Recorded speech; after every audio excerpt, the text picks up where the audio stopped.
واقعہ بیان ہوگا۔ یہ ایام جو ہیں دو بڑی ہستیوں سے وابستہ ہیں۔ کل یکم محرم تھا، کیونکہ یکم محرم کو سب سے اہمیت کے حامل جو ہے وہ خلیفۃ المسلمین کی ذات اقدس آتی ہے، اس لیے اس ہستی کا ذکر نہیں ہوا جس پر کل یوم وصال ہے۔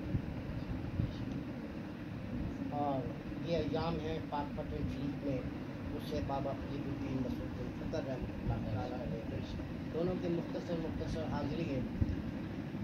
دوستو، کل پہلی تاریخ تھی اور سلسلہ سہروردیہ کے سربراہ حضرت شیخ شہاب الدین محمد سہروردی رحمۃ اللہ تعالیٰ علیہ کے یوم وصال تھا۔ دوستو، آپ سلسلہ سہروردیہ کے سربراہ، آپ کے والدین لاولد تھے، اولاد کی نعمت سے محروم تھے، تمام دنیاوی جتن کر لیے تھے، طبیبوں کو دکھا لیا تھا، جو راستے تھے ان کو اپنا لیا تھا۔ آخر ایک دن دونوں میاں بیوی بیٹھے ہوئے تھے، آپ کے والدین بیٹھے تھے، آپ کی والدہ نے تجویز پیش کی اپنے شوہر نامدار سے کہ دیکھیں بات یہ ہے کہ دنیا کے ہم نے ہر بار آزما لیا ہے، اب ایسا کرتے ہیں کہ ہم دونوں حضور غوث الاعظم کی بارگاہ میں جاتے ہیں، کیونکہ آپ موجود تھے ہیں، تو ہم ان سے دعا کراتے ہیں کہ اللہ ہمیں صاحب اللہ۔ تو وہ ان کے والد محترم کو ان کی والدہ کی تجویز بہت پسند آئی، تو انہوں نے کہا کہ چلو۔ وہ دونوں جب حضور غوث پاک کے پاس بغداد شریف میں حاضر ہوئے تو غوث الاعظم رضی اللہ تعالیٰ نے ان کا بڑی محبت سے استقبال بھی کیا، تواضع بھی کی۔ تو انہوں نے جب اپنا مدعا بیان کیا تو حضور غوث الاعظم نے فرمایا کہ جاؤ، تمہیں اللہ تبارک و تعالیٰ ایک بیٹا دے گا جو زمانے کا مقتدا ہو۔ سبحان اللہ۔ قصہ مختصر یہ کہ ٹھیک 10 مہینے کے بعد جب آپ کے یہاں اولاد ہوئی، آپ کے والدین کے یہاں، تو اتفاق سے بیٹی تھی، وہ بیٹی تھی۔ ان دونوں نے فیصلہ کیا کیا کریں۔ ان کے والد محترم جو تھے حضور غوث الاعظم کی بارگاہ میں اور کہا کہ حضور آپ نے تو فرمایا تھا بیٹا ہوگا، زمانے کا مقتدا ہوگا، لیکن اتفاق کی بات ہے کہ وہ تو بیٹی ہوئی ہے۔ فرمایا نہیں، غلط، تم نے دیکھا نہیں، جا کے دیکھو بیٹے کو۔ کہاں جا کر دیکھو بیٹا ہی گفتگو اللہ بابت والی بات۔ اور پھر سب سے پہلی بات تو یہ ہے کہ تمام اللہ کے ولی مقبولان بارگاہ اس مقام پہ ہوتے ہیں جہاں خدا بندے سے خود پوچھے بتا دے گی، خدا بندے سے خود پوچھے بتا دے گی۔ بارہ غوث پاک کی شان تو اپنی، انہوں نے کہا جاؤ دیکھو جا کے بیٹا ہے۔ جب آ کے دیکھا تو بیٹے، لیکن بات اصل میں یہ تھی کیونکہ وہ حضور غوث الاعظم کی دعا سے بیٹے بنے تھے، لیکن ان کی جو چھاتیاں تھیں وہ عورتوں جیسی، سدا ان کی سینے پر مطلب ہے جی کہ عورتوں جیسے نمایاں ان کی چھاتی ہے، ٹھیک ہے نا۔ لیکن بہرحال وہ مقتدا بنے، حضور غوث الاعظم نے جیسے فرمایا تھا، سلسلہ سہروردیہ کے سربراہ بنے، زمانے نے ان سے فیض اٹھایا اور ان کا سلسلہ اب تک جاری و ساری ہے، قیامت تک جاری و ساری ہے۔ بہت سی ان کے کرامات ہیں، انشاءاللہ زندگی گئی اس مہینے کے آخر میں بیان کروں گا کیونکہ وقت نہیں ہے۔ دوستوں، بات اصل میں یہ ہے کہ جس وقت سیدنا عمر فاروق اعظم رضی اللہ تعالیٰ عنہ نے حضور نبی پاک صلی اللہ علیہ وسلم کے قدمین مبارک میں اپنا سر بھی رکھا اور اپنی تلوار بھی رکھی، اس وقت سے جو مقام عرش پر اور فرش پر حضرت عمر فاروق اعظم رضی اللہ تعالیٰ عنہ کو حاصل ہوا، اس کی جھلک آج بھی ان کے خاندان میں جگہ جگہ نظر آتی ہے۔ اگر ہم بہت سے اولیاء کاملین کے بارے میں دیکھیں تو آپ کو یہ پتہ چلے گا کہ آپ فاروقی حزب النسب کی تعلق۔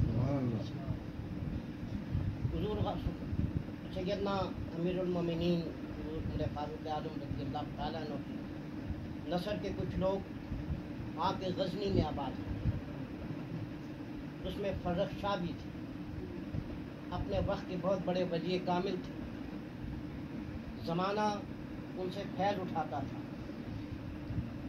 دور دراز سے لوگ آپ کی قدم بوسی کے لیے آیا کرتے تھے، وقت کے بادشاہ جو ہیں آپ کے قدمین پر سر رکھا کرتے تھے۔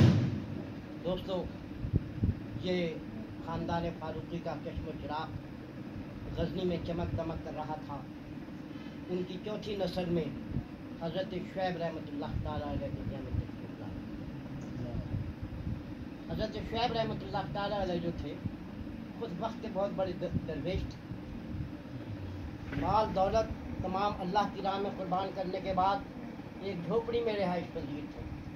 کٹیا میں کچی سی کٹیا تھی دوستوں, زمین پر سویا کرتے, لیکن خلق و نسب کی عظمت جو تھی وہ چہرے سے آیا تھی, سبحان اللہ, پیشانی سے آیا تھی. یہ سلطان محمود غزنوی کا زمانہ تھا. سلطان محمود غزنوی بھی آپ کا بڑا معتقد تھا حضرت شعیب. اس نے اپنے وزیروں سے کہا کہ میں چاہتا ہوں کہ شعیب سے, حضرت شعیب سے میں اپنا کوئی رشتہ استوار کر دوں, ان کو اپنے خاندان میں شامل کر دوں, رشتہ استوار کر دوں. وزیروں کو یہ بات سمجھ نہ آئی تو انہوں نے کھل کے کہہ دیا سلطان محمود غزنوی نے, میں چاہتا ہوں کہ میں اپنی بہن کا نکاح شعیب سے کر دوں. سبحان اللہ. وزیروں نے کہا حضور آپ کمال کرتے ہیں, شہزادی ہیں, نعم و نعمت پڑی ہوئی ہیں, شاہانہ ٹھاٹ سے پڑی ہوئی ہیں, خدام ہیں, مطلب ہے جی کے کنیزیں ہیں, تو وہ تو ایک فقیر آدمی ہے, رہنے کو ایک کچی جھوپڑی ہے ان کے پاس, سوتے وہ زمین پر ہیں دوست, وہاں تو روٹی, خشک روٹی بھی نہیں ہے. تو سلطان محمود غزنوی نے اس بات کو جھاڑ دیا اور غصے سے کہا جو میں جانتا ہوں تو. سبحان اللہ. سلطان محمود غزنوی نے پھر حضرت شعیب رحمۃ اللہ تعالیٰ کے پاس کچھ لوگ بھیجے اور ان کو کہا کہ سلطان یہ چاہتا ہے کہ اپنی بیٹی کا حق جو ہے وہ آپ سے کرے, اپنی بہن کا حق آپ سے کرے. تو انہوں نے یہ کہا حضرت شعیب نے کہ بات اصل میں یہ ہے کہ شاہی کا اور درویشی کا پیوند کس طرح رکھ سکتا ہے, یہ رشتہ استوار نہیں ہو سکتا. لیکن اگر سلطان کو بہت اصرار ہے تو پہلے وہ اس لڑکی سے پوچھ لیں, اگر وہ اس بات پہ راضی ہے تو پھر اس کے بعد میں دوسرا جواب دوں. اصل میں حضرت شعیب کا مقصد جو تھا یہ بات کرنے کا یہ تھا, کیونکہ جب اس لڑکی کو پتہ چلے گا, ان کی بہن کو پتہ چلے گا کہ وہاں پہ یہ صورت حال ہے, خشک روٹی بھی مشکل سے ہے, زمین پر سونا ہے, اور مطلب ہے کچی کٹیا ہے, تو شاید وہ انکار کرے. سلطان نے ان کی تجویز کو پسند کیا اور اپنے خاندان کی بڑی بوڑھیوں کو, جو بزرگ خواتین تھیں, ان کو اپنی بہن کے پاس رائے لینے کے لیے بھیجا, یہ کہہ کر کہ جو آپ کا فیصلہ وہ بتا دیں, اس کے مطابق پھر آگے چلا جائے. کمال ہے اس خاتون کی عظمت پر, انہوں نے محبتوں کے ساتھ نہ صرف اقرار کیا بلکہ اس کو تسلیم کیا کہ مجھے یہ رشتہ. دوستو جب یہ رشتہ طے پا گیا تو شیطان لوگ تو ہوتے ہی ہیں. ادھر سلطان سے کہتے تھے آپ کیسی بات کرتے ہیں, ایک فقیر کو دے رہے ہیں اپنی بہن. ادھر ان کے پاس گئے تو حضرت شعیب سے کہنے لگے کہ آپ بڑے اعلیٰ خاندان سے تعلق رکھتے ہیں, آپ کے خاندان کی بڑی عظمت ہے, آپ کا بڑا مقام ہے, آپ کے جد اعلیٰ بڑا عالی شان والے تھے, پھر آپ کے منہ سے اعلیٰ حضرت فاروق اعظم کی کیا شانیں ہیں. تو بات یہ ہے کچھ بھی ہو, بادشاہ سلطان محمود, لیکن ہے تو خاندان غلامہ سے ہے, تو آپ غلاموں کی بہن اپنے عقد میں لینا چاہتے ہیں.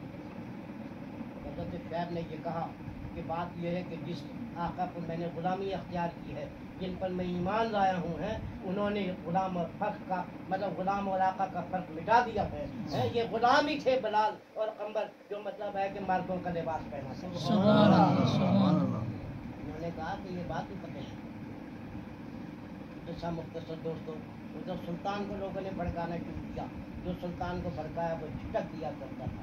وہ کہتا تھا یہ میرے لیے قیامت تک فخر کا باعث ہے کہ میری بہن جو ہے وہ حضرت عمر فاروق اعظم رضی اللہ تعالیٰ عنہ کے خاندان کی کنیز ہے. سبحان اللہ. کہتا ہے یہ میرے لیے فخر کا باعث ہے. دوستوں اس طریقے سے حضرت شعیب سے اس کی بہن کا نکاح ہو گیا, اور ان کے جو بیٹے تھے بڑے, ٹھیک ہے, حضرت شعیب کے, ان کا نام تھا جمال الدین سلیمان, سبحان اللہ. جو حضور باپ فرید سرکار کے والد موت. سبحان اللہ. ایک رشتے سے سلطان محمود غزنوی ان کے معروف. ٹھیک, میں یہ کہہ رہا تھا دوستوں نماز پڑھا ہے, بات ادھوری, مزہ نہیں آئے گا. بات یہ بہت خوبصورت بات ہے.